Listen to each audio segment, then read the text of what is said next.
अरे ॿुधो त मां तव्हांखे कुझु चइण पे चाहियसि। चओ, मां ॿुधां पियो। मां चयो पे कि पाण अलॻि मकान वठी करे रहूं, छोकी मुंहिंजी सोच ऐं घर वारनि जी सोच अलॻि आहे। तव्हांजी मम्मी ऐं भेण सां बि मुंहिंजी घटि थी ठहे।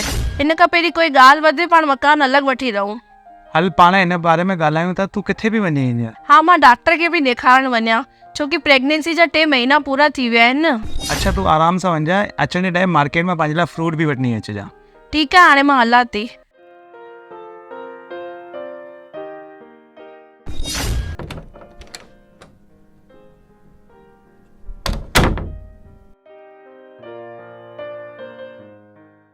चलो ठीक है, मैं आपसे बात करता हूँ ना बाद में, थोड़ी देर बाद बात करता हूँ। ये ॾिसो, मां फ्रूट में अंगूर वठी आई आहियां। केॾा सुठा आहिनि न अंगूर। गुच्छे में हुआ त 100 रुपए किलो पे मिलिया, ही त अलॻि अलॻि आहिनि त 50 रुपए किलो मिलिया आहिनि। और पाण खे त घर में ई खाइणा आहिनि न अंगूर। चलो ठीकु आहे। हींअर तुंहिंजी मम्मी जो फ़ोन आयो, मां थोरो टेंशन में हुननि सां कुझु ग़लति ॻाल्हाए छॾियो। तूं पंहिंजे माइटनि में हाणे न ॻाल्हाइजांइ। मुंहिंजी मम्मी सां ग़लति ॻाल्हायव तव्हां? छा टेंशन आहे तव्हांखे? तोखे त पतो आहे न हींअर धंधनि जा छा हाल वाल आहिनि। हिन लाइ मां अचण वारे ॿार जा ख़र्चा कान थो खणी सघां। हिन लाइ तूं पंहिंजो अबॉर्शन कराए सघ। छा?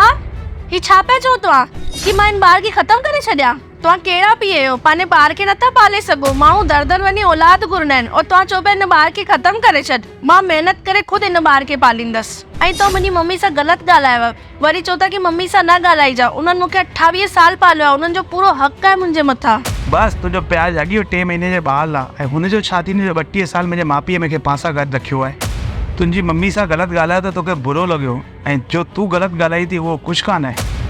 अरे मायूं त लक्ष्मी जो रूप हूंदी आहिनि, जो पाण खे बदिले परिवार खे ठाहींदी आहिनि, ना कि परिवार खे तोड़ींदी आहिनि। तो त ॾिठो न, अंगूर जॾहिं गॾु थी करे गुच्छनि में हुआ त हुननि जो अघु छा हो, ऐं जॾहिं अलॻि थी बिखरजी विया त हुननि जो मोल कुझु बि न रहियो। घर में ॻाल्हायो, मुद्दा खणो, सुलझाइण लाइ, ना कि घर खे तोड़ण लाइ। परिवार उस वृक्ष की तरह है जो फलने और फूलने में तो समय लगाता है, पर मजबूती ना हो तो छोटे से तूफान में भी टूट जाता है।